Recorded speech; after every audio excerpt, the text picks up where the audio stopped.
sidlang alabastro na puno ng mamahaling pabango. Ito'y dalisay na nardo. Binasag niya ang sidlan at ang pabango'y ibinuhos sa ulo ni Jesus. Nagalit ang ilang naroon at sila'y nagtusap-usap. Ano tinaak saya ang pabango?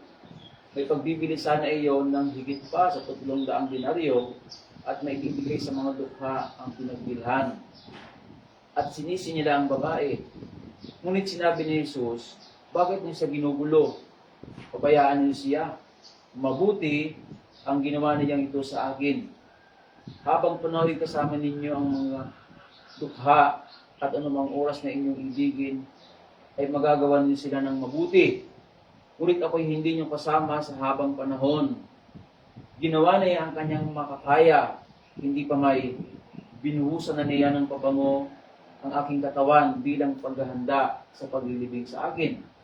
Sinasabi ko sa inyo, saan man ipangaral ang mabuting balita, mababanggit din naman ang ginawang ito bilang pag-alaala sa kanya.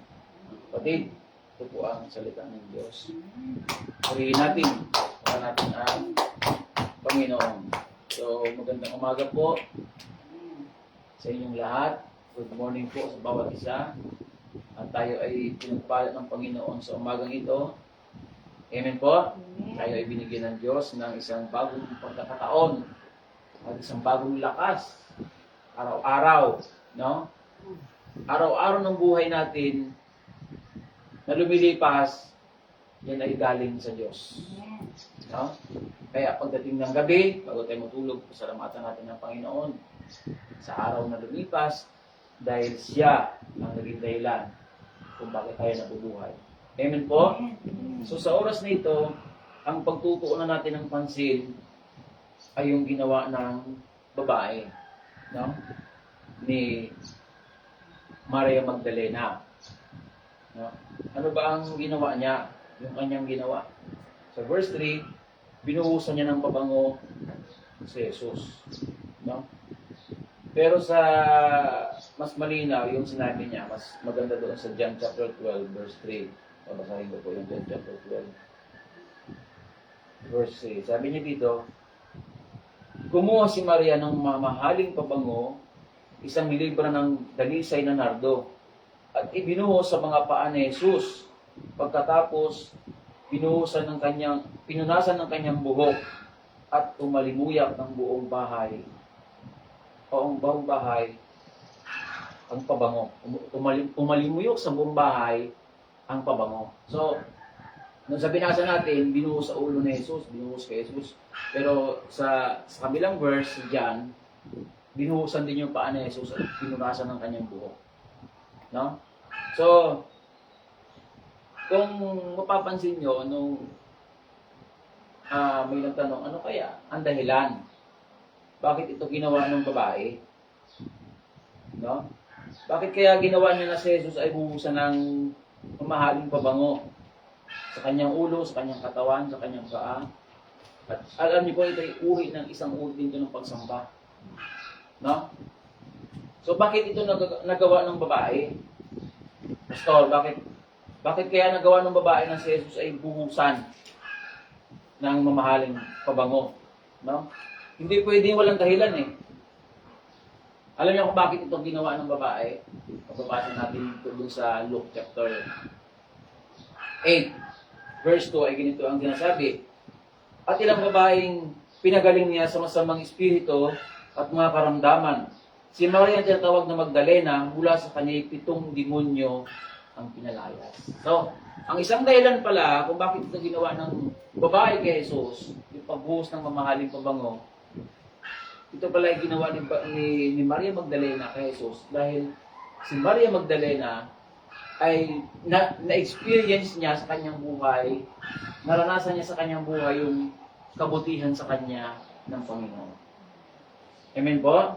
So, meaning, ang Diyos ang unang nagpadama sa kanya ng pagmamahal, ng kabutihan. No? Sinasabi naman sa banal na kasulatan yun eh. 1 John chapter 4 verse 19, ang Diyos ang unang umibig sa atin.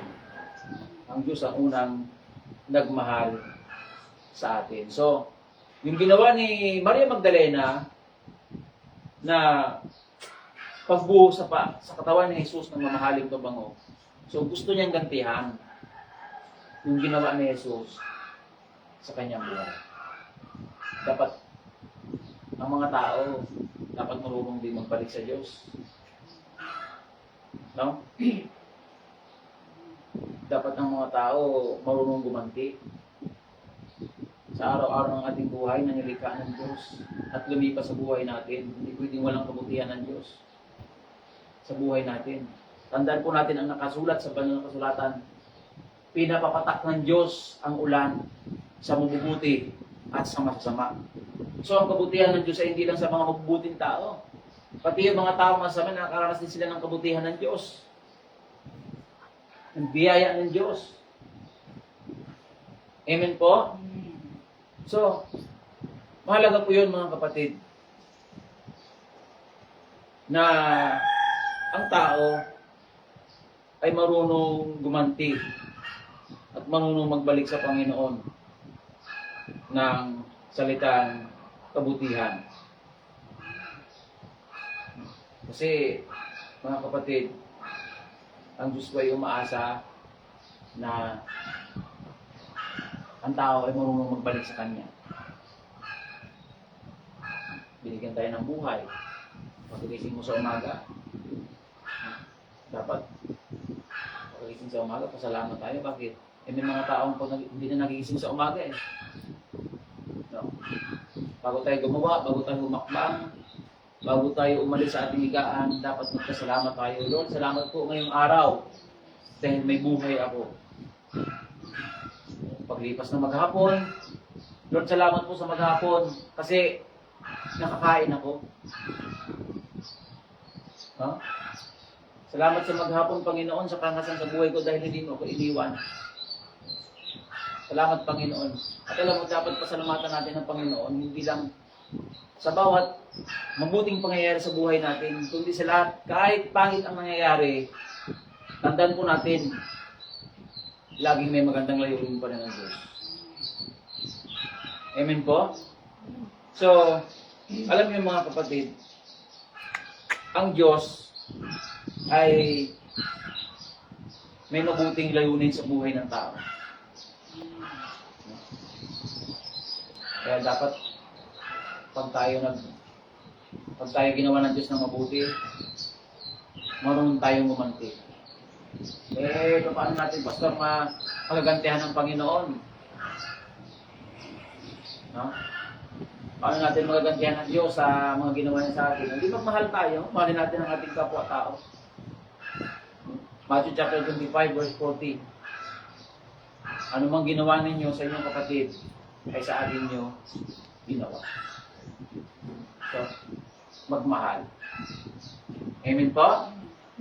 Pag tayo ay nagmahal ng kapwa-tao natin, ang Diyos natin ginawa yun, magmahal tayo. Mahirap bang magmahal? Mas mahirap na magtanim ng galit. Dahil pag galit ang tinanim natin, tandaan po natin, kung anong itaninim, hindi nang aanihin. No? Pag nagtanim tayo ng galit, pag nagtanim tayo ng puot, ay baka mamaya magkasakit pa tayo. No? Kaya ang kailangan, pagmahal tayo sa ating kapwa. Sabi nga ng Panginoon, ibigin niyo ang inyong mga kaaway. Panalangin yung mga taong umusig sa inyo. No? Pagpalain sila ng Panginoon at samahan din sila ng Panginoon. Naroon sa Bible, mga kapatid, yung pinagaling na 10 gitungin. Ito talagang totoo, ito nangyayari sa buhay ng tao ngayon, sa panahon natin. Nung maglalakad yung 10 gitungin, malayo-layo pa, natanong nila si Jesus. So, sumigaw ngayon yung 10, Panginoon, mangabag ka sa amin. Tulungan mo kami, pagalingin mo kami. Wala sinabi si Jesus na, sige, magaling na kayo. Kundi sabi ni Jesus, humayo kayo at pasuri sa mga saduti. Yung mga saduti pala noong unang panahon, sila yung mga may kakayahan silang tumingin sa isang tao kung magaling na o hindi pa sa sakit na ketong. So habang sila naglalakad, papunta doon sa sinasabi ng Panginoong Sundot at magpasuri, naramdaman nilang gumaling sila. No? Gumaling sila, naramdaman nila yon. Kaya lang, nung naramdaman nilang gumaling, doon sa 10 pinagaling na Jesus, isa lang ang nagbalik para magpasalamat sa Panginoon. So mas marami yung nawala kaysa doon sa nagpasalamat. Pwede mangyari yun sa buhay natin ngayon, sa panahon natin ngayon, nangyayari naman sa panahon natin. Dami-dami ng taong pinagpala sa Diyos, o ng Diyos sa daigdig na ito. Pero, konti lang yun nagbabalik sa Panginoon para magpasalamat. Amen po?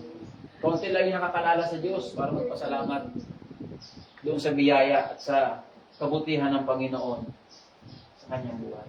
Pero tayo mga kapatid, sa kaliitang bahagi ginawa sa atin ng Diyos, dapat nating pasalamatan ang Panginoon. Amen po? Dapat natin siyang pasalamatan. So, ano pa ang ginawa ng babae, mga kapatid? Yung babae, hindi siya nang hinayang na ibuhos kay Jesus yung mamahaling pabango.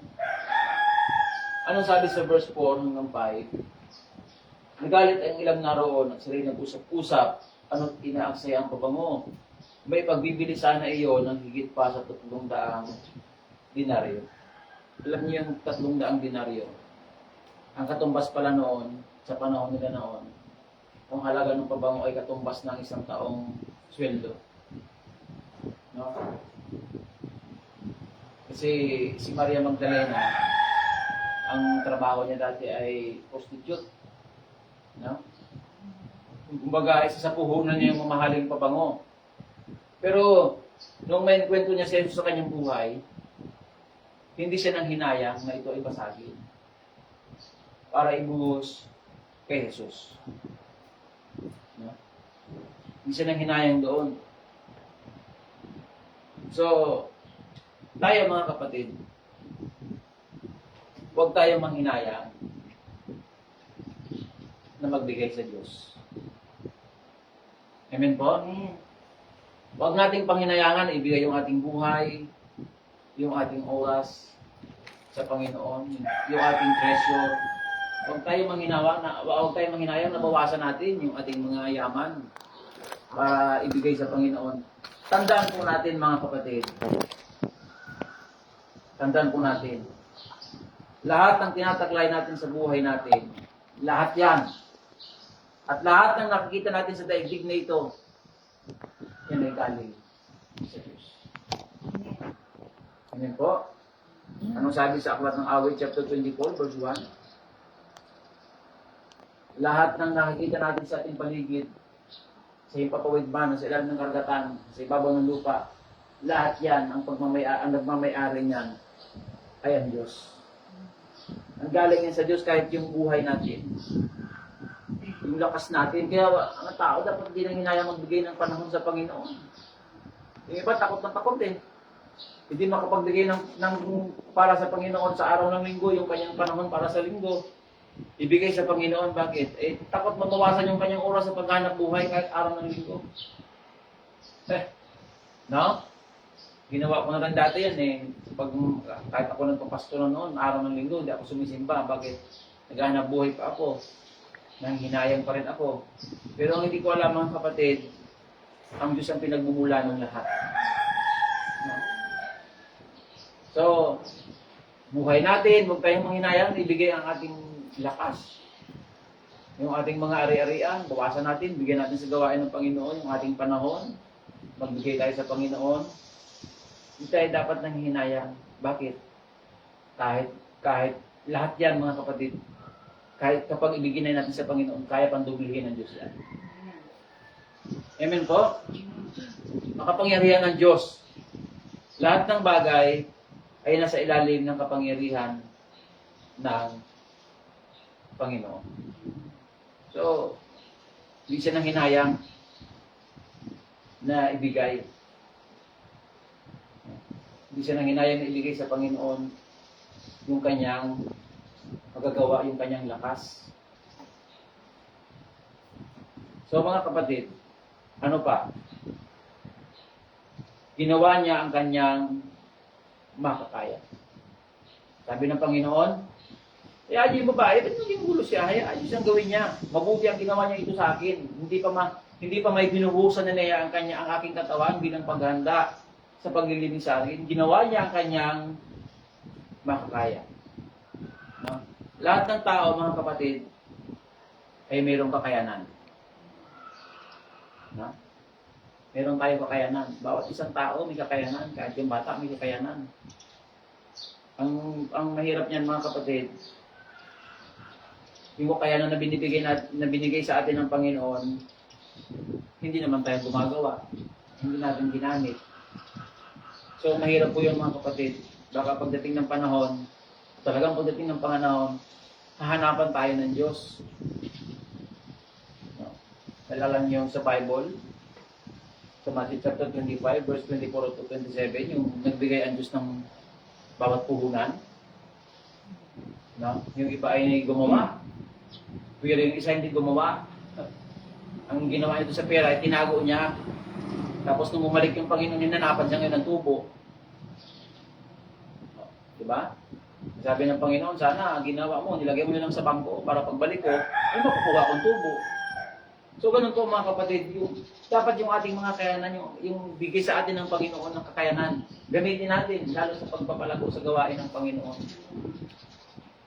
Para pagdating ng Panginoon, pagdating ng araw, hindi tayo mahanapan ng Diyos. Amen po? So, ano pa mga kapatid? Ang ginawa na pang ng babae.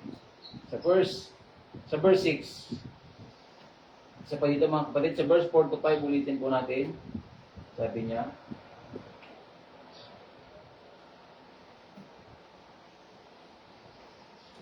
verse 4 to 5 to 6. Nagalit ang ilang naroon at sila nag-usap-usap ano't inaaksaya ang pabango. May pagbibili sana yun ng higit pa sa 300 denaryo at may ibibigay sa mga dukha ang pinagbilan. So, totoong nangyayari ito mga kapatid sa buhay ng tao na minsan kapag tayo ay naglilingkod sa Diyos, pag tayo gumagawa ng mabuti sa kalooban ng Panginoon, hindi talaga maiwasan na tayo ay napipintasan pa. Amen po? O mapapansin niyo yung babae gumawa doon, habang gumagawa yung babae, yung mga nandoon, iba mga alaga doon eh. Sila pa yung nag-usap-usap. Yung mga nagbubulungan. Kaya sinaway sila ni Jesus. So sa buhay ng isang tao, the more na tayo lumalapit sa Panginoon, tayo naglilingkod sa Panginoon, hindi talaga mawawala ng pintas.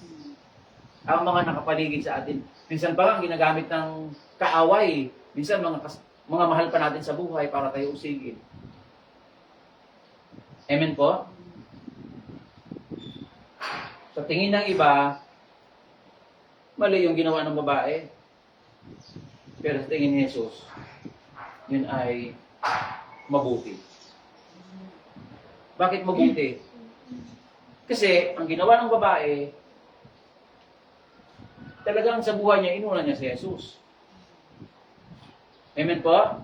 Kaya kung sa tingin natin tama yung ginagawa natin sa harap ng Panginoon, tuloy lang tayo. Kahit may mga narinig tayo mga salita, mga dismiss, mga pambuusig, tayo ang nakakaalam ng totoo. At tayo rin ang Diyos din ang nakakaalam ng totoo na ginagawa natin sa harapan. Genesis chapter 4 verse 7, kung mabuti ang ginawa mo, dapat kang magsaya. Anong pakialam nila sa atin? Kahit ilan tayo ilan, ang mahalaga, ginagampanan natin yung gawain ng Panginoon. No? Ang mahalaga, tayo ay lumalagay sa kalooban ng Diyos. Tayo ay sumusunod sa kalooban ng Panginoon.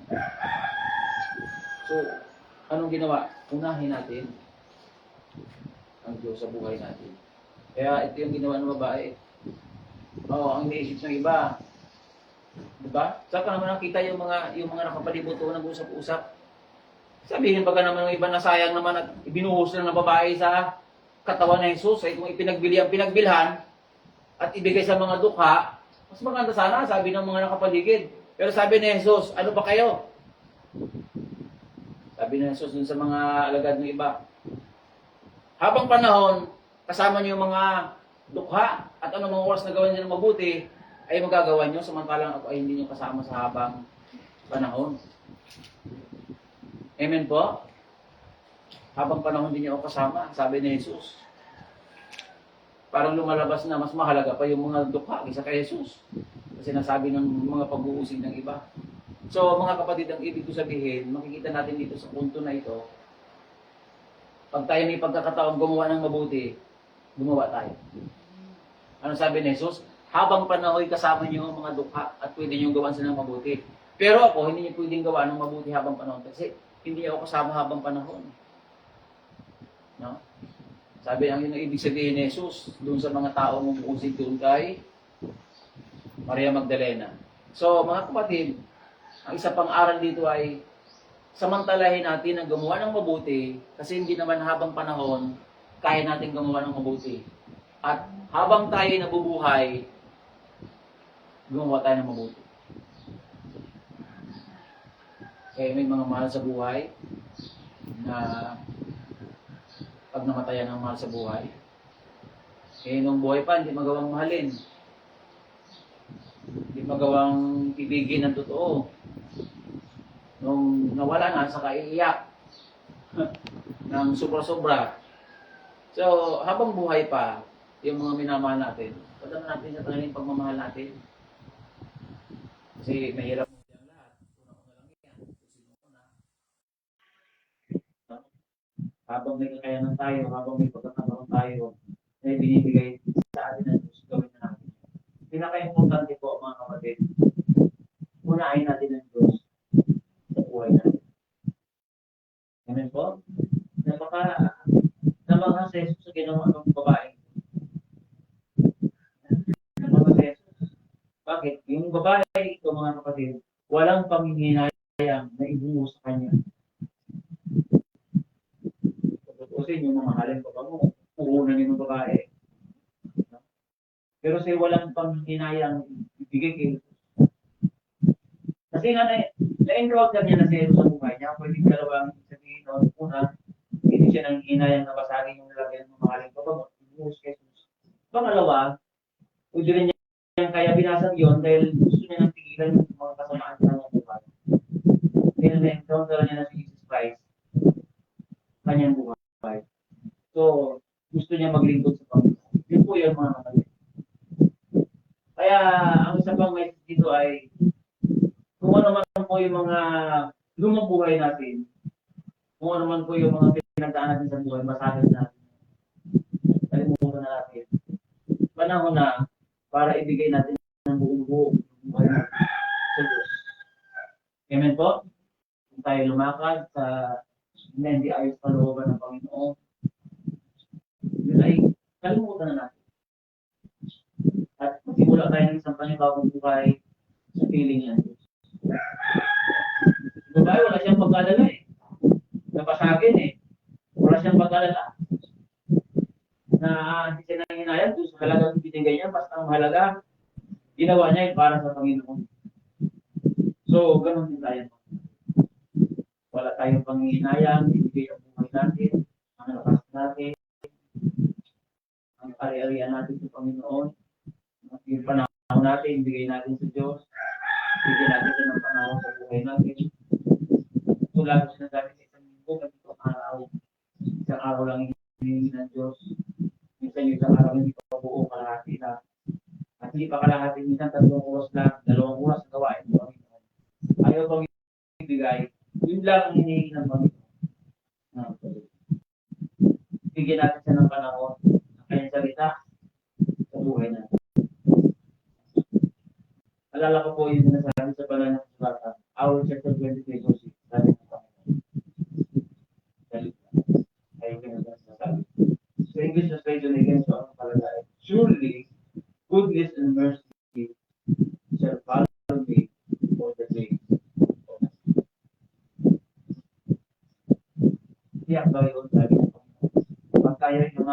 tayo sa kalooban ng Panginoon. Natin ang Diyos, bigyan natin yan ng panahon sa buhay natin, ang lakas natin. Sabi ng Panginoon, sigurado, no? Hindi pa tsamba-tsamba lang, sigurado, yung kabutihan at yung habag ng Diyos ay susunod sa atin. Amen po? Yung awa ng Panginoon. Alam ng Panginoon ang ating mga pangailangan. Kaya ano po natin yung ginawa ng babae. Wala siyang paghihinaya na ibigay sa Panginoon yung mga lagas ng buhay. At kung ano man yung buhay na pinagdaanan niya, ay gusto niya ng kalikuran para siya ay susunod sa Panginoon. Amen po? Para siya ay mag-iipon sa Panginoon. So tayo po lahat ay tumayo, tayo po ay dalangin. Panginoon, salamat po sa iyong mga salita na amin po narinig sa araw na ito. Isang magandang mensahe, Panginoon, na hindi namin kayanin sa aming buhay. Na kami po ay hindi dapat manghinayang na magbigay sa iyo ng panahon, ng lakas, ano pa mabagay sa buhay namin. At ito po, Panginoon, ay sa buhay namin. Hindi kami manghinayang ng kalikuran, lalo ng mga bagay sa buhay namin. Dapat. Tulungan mo kami, samahan mo kami, Panginoon, sa aming ginagawa araw-araw. Paglilingkod namin sa iyo, paglilingkod namin sa iyo, palooban mo, Panginoon. Bigyan mo kami ng lakas. Bigyan mo kami, Panginoon, ng kakayanan. At lalo kami mag-usigi pa ng kapag-lingkod sa iyo, Panginoon.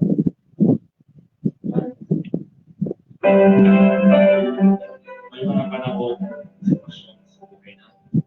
Kaya natin manalangin tayo. Manalangin tayo ng ating problema. Hindi siya nakawala tayo ng pag-asa. Pero gaano man bilang ang problema mo, gaano man kalaki ang pagsubok na dumating sa buhay mo ngayon, ang Panginoon ay lagi natin. Hindi kayo nakababay. Hallelujah.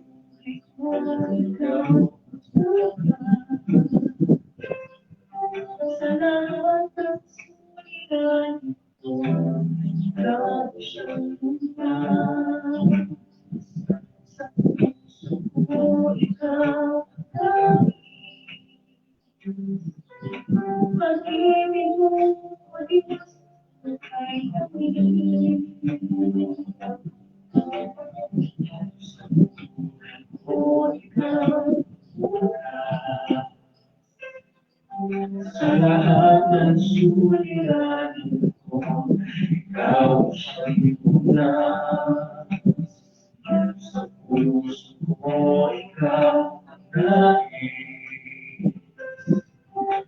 Pag-ibig mo, O Diyos, o kay tamis. Napakasarap ulit sa katulad mo. Lahat na nais ng puso'y matatagpuan sa'yo. Napakasarap ulit sa katulad mo.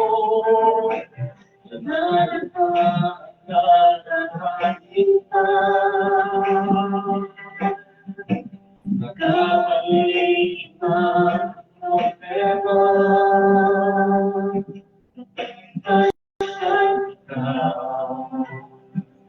basta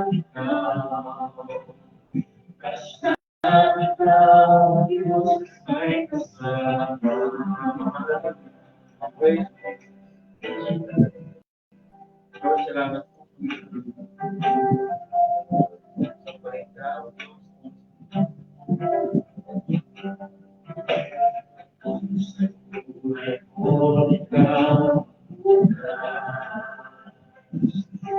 Sa lahat ng suliran ko, ikaw siya na. Sa puso ko ikakakain. Pag-ibig mo, Diyos, okay kami. Sa buhay ko ikakakain. Sa lahat ng suliran ko, ikaw siya na. O ikaw ang dahil. Pag-ibig mo, Diyos, okay kami. Napakasarap patuloy sa katulad mo. Naanak sa puso'y palakad ang siko. Napakasarap patuloy sa katulad mo.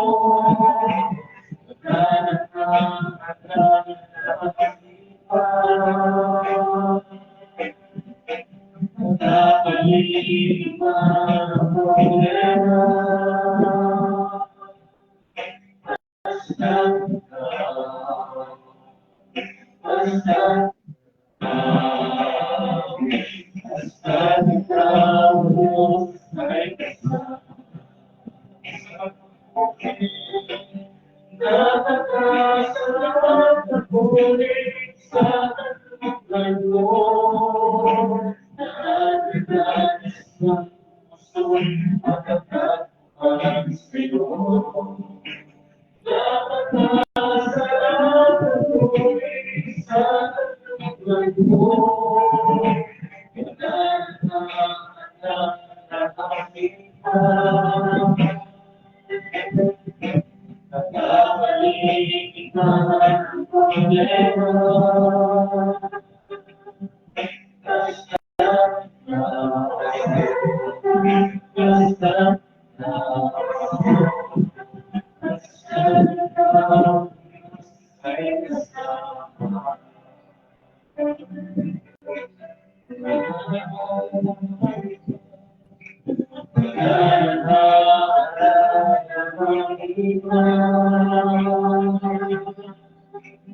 Nakakalimutan ang problema.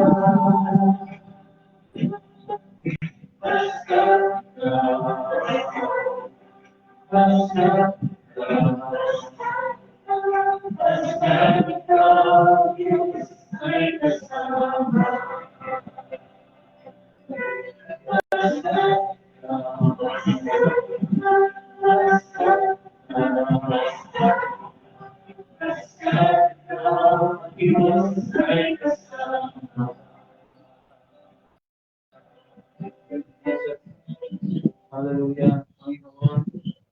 Walang ibang buhay sa panatag ng Diyos. Basta ikaw ang kasama namin, Panginoon. Wala kaming kapagpalahan. Lahat ay nasa ilalim ng iyong kapangyarihan. Panginoon, salamat po. Unang-una po, sa buhay na patuloy mong binibigay sa amin. Salamat, Panginoon, sa pagkakataon. Binibigay mo sa amin na ikaw ay aming kapaliguran at ikaw ay aming kasambasan. Salamat po, Diyos, sa araw na ito. Dalangin ko po, Panginoon, naman po ang problema ng bawat isa, financial, o ito maaaring ang problema ng bawat isa, Panginoon, ay kanyang kalusugan. Panginoon, ikaw ang makapangyarihan sa lahat na Diyos. Pabutin mo po ang pangangailangan ng bawat isa. Ang pangangailangan po ng kagalingan, Panginoon, Lord, ito po ang iyong pagpala at paghimalang kamay upang ang mga taong umaasa at magtitiwala sa Diyos ay makaranas ng kagalingan na gagaling sa iyo sa oras na ito. Dalahin ko po ang iyong mga salita ay magprema ang Panginoon sa aming buhay. Subalit higit po sa lahat, Panginoon, ang kalakasan namin, ang kagalingan namin, Panginoon, ang lumakad kami ng ayon sa iyong kalooban. Panginoon, pagpalain po lahat ng mga inabot ng mensahe sa umagang ito, maging sa lugar na ito, maging sa mga nanonood. Ano ang kanilang mga problema at pinagdalaanan sa buhay ko lang po na maalam. Panginoon, tulungan mo po sila. Lahat ng aspeto ng kanilang buhay, Panginoon, tulungan mo po na maging maayos. Ikaw lang po ang susi. Ikaw lang po, Panginoon, ang solusyon sa lahat ng problema ng tao. Panginoon, pagpalain po ang bawat isa sa araw nito. Maging ang kanilang mga ito, kanilang mga sa araw nito. Pagpalain po ang kanilang mga ikinabubuhay, araw-araw, Panginoon, ng upang na lakas, ang buhay, at samahan sila at ingatan sa kanilang mga ginagawa. Panginoon, nagbigay po sa lahat ng Diyos ay magawa po namin, magawa din nila, Panginoon, ng bawat isa na magbigay ng panahon para sa iyo. Huwag mang hinayang, Panginoon, magbigay ng panahon, ng oras, o ano pang bagay sa kanilang buhay, ay magbigay sa iyo, Panginoon. Sa pag-alusyon po ng kamayari nila, Panginoon. Pagyaman po sila, pagkalain, financial, material, Lord, sa pangalan ni Jesus. At dalangin din po namin, Panginoon, ang paglalakbay sa Panginoon sa araw ng Martes. Dalangin ko po, samahan mo, pagpunta sa kanyang doktor, Panginoon. Lord, ikaw po ang Diyos na makapanggalingan sa mga. Hindi nakatiwala ko sa iyo, Panginoon. Ang lahat ng kanyang mga kailangan, financial. Lord, walayan po ang apat ng sulok ng tahanan nito. Ang tahanan ng bawat isa, Panginoon. Pangalan ni Jesus, lahat ng papuri, parangal, pagsamuhan, pagluhan natin, ay tanging sa iyo lang. In Jesus' name, Amen.